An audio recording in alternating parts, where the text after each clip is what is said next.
मैं ये बात आज तक किसी को नहीं बता पाया।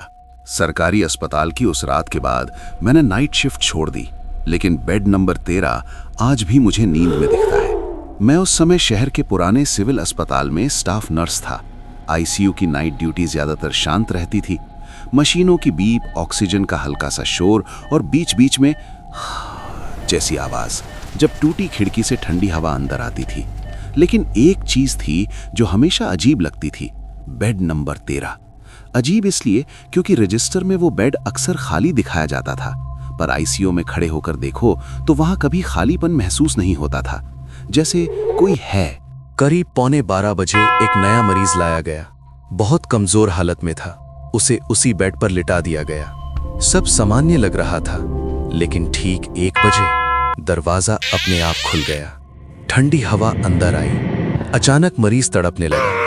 मॉनिटर की बीप तेज हो गई। मैं दौड़कर उसके पास गया। वो रो रहा था, जैसे किसी को देख रहा हो, और फिर वो धीरे धीरे बिस्तर से ऊपर उठने लगा। मेरे रोंगटे खड़े हो गए। मैं हिल नहीं पा रहा था। कुछ ही पलों में वो मेरे सामने ही मर गया। मॉनिटर की आवाज एक सीधी लाइन में बदल गई। पूरा कमरा खामोश हो गया।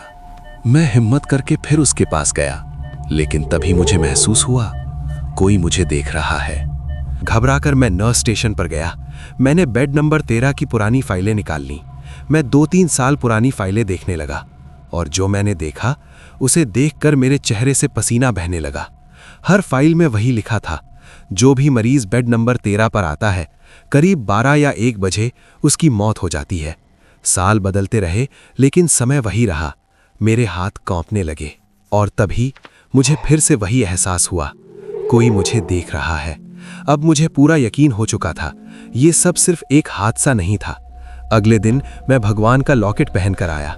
हिम्मत करके फिर बेड नंबर 13 के पास गया। अचानक मेरा लॉकेट लाल हो गया।